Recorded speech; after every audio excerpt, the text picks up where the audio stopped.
Hi guys, today I am bringing you the Perfect Imperfections tag. And this tag is actually pretty old. I've seen it around and I have seen quite a few of them. But I wanted to do it with you today because I definitely have many imperfections, and these are things that I think that we all struggle with. Some of us beat ourselves up a little bit more than others about little tiny things. I try not to do that myself, but I definitely have to share and be honest with you that it's definitely not been easy. This is something that I have struggled with through, my teenage years and even into now my 30s, because as a woman, you kind of feel like you really need to measure up to different standards that you set for yourself that sometimes are really unrealistic and that don't really make sense at all. So I want to make sure that you guys know that I am going to be mentioning three things that I really don't, particularly enjoy about me, but things that I definitely know that, God made me this way for a reason, and I embrace it and I have come to be comfortable with it. And then I'm going to be mentioning three things that I do really like about myself, but again, are things that I humbly say that I do like and enjoy, because I know that it's not the end all to life and the purpose of being. So let's begin. I'm gonna be starting with the three things that I don't enjoy too much, and one of them is my thumb.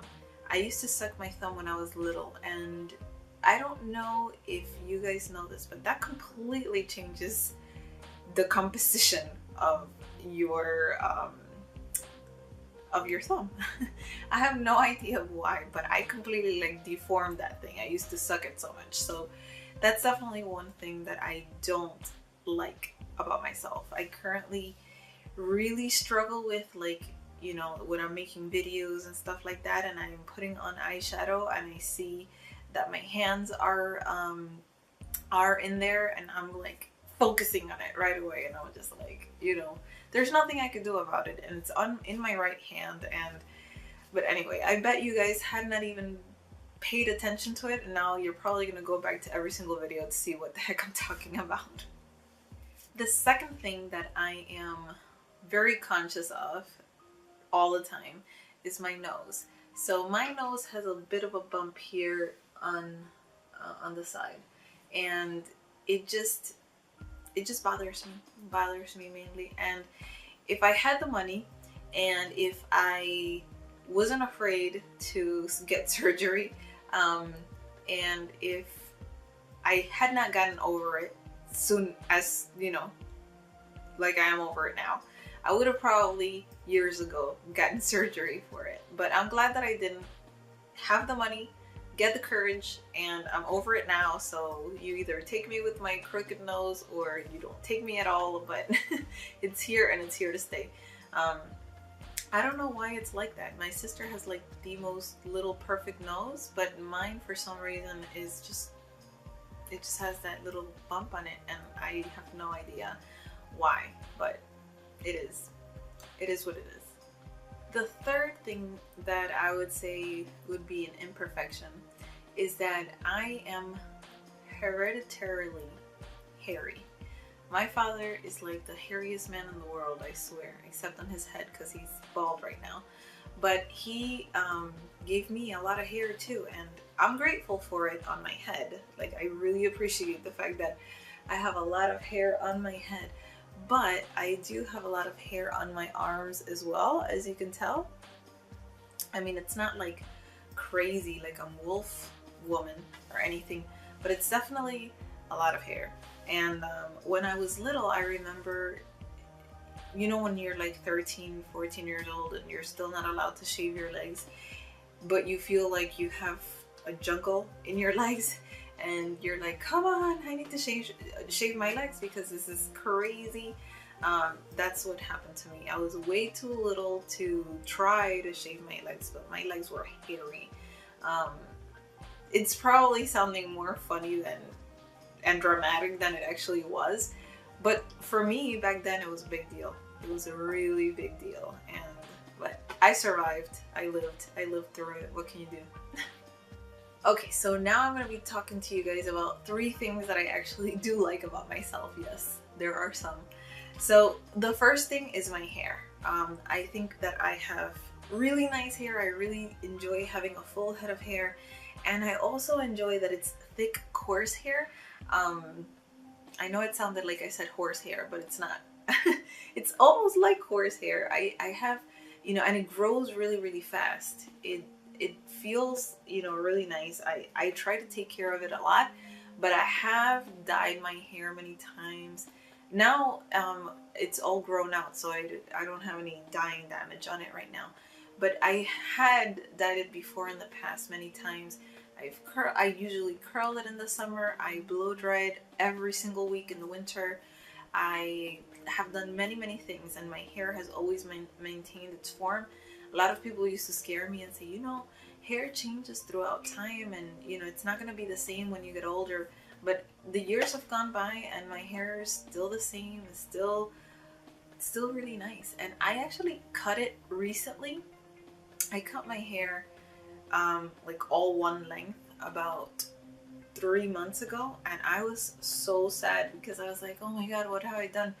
I had it really, really long, and then I cut it kind of like by here, and I feel like it's definitely grown considerably since I cut it, and I like that a lot about my hair. Like, it just grows back, it's luscious and big, and I love it. I love it. I don't have any problem whatsoever with like volume.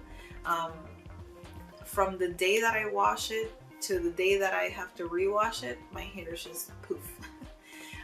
So I definitely love my hair. The other thing that I do love about myself, my features, is my eyes. I feel like my eyes are very expressive. I feel like I can talk through my eyes. I can definitely express how I'm feeling through the eyes. I know that they say the eyes are the windows of the soul, and you can, but I feel like there's people that have very blank type of stares that, are very common, but I can definitely have, I have a really, really hard time putting that blankness in my eyes. I have a really hard time just not being able to show what I feel. I think I've said it before in other videos that I typically cry. I get emotional with like extreme feelings. So like if I'm really scared, I'll cry. If I'm really upset, I'll cry. If I'm really sad, of course, I'll cry. But like anything extreme, I will cry. I don't cry with movies though. That's a good thing. That's a good thing. You can take me to the movies all you want. I won't cry in any movie.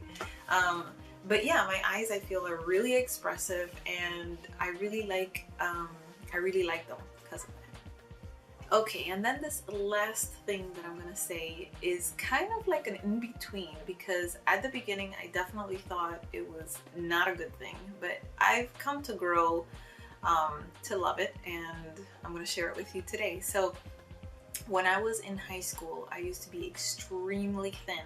I'm talking about like 94 pounds all the way through 12th grade when I graduated. So, and I was at the time, the same height that I am right now, which is 5'5", and I was just very, very extremely thin. But one thing that has always been, outside of my actual form, have been my hips. For some reason, my hips have always been quite wide. So it looked kind of awkward to be so extremely thin with kind of wide hips. And I thought it was just not a very good look. Over the years, I've come to appreciate it because I feel like it definitely gives me femininity. Not that women that don't have wide hips aren't feminine. of course, that's definitely not what I mean. But I definitely feel like it gives me an extra boost of womanhood. So I have come to love it, and it was really hard to come up with this third thing. Unfortunately, I don't know why I struggle with this, but I mean, it could be taken in so many different ways, because you could definitely take that last statement like, oh, I don't know why, because I'm so perfect, but I'm so far from it. I mean, I definitely know that I have the grace of God, and that's enough. But I definitely struggle a lot. I struggle a lot, and yeah. So I hope you guys liked this video, and give me a big thumbs up if you did. Subscribe to my channel, and I will see you guys in the next video. Bye.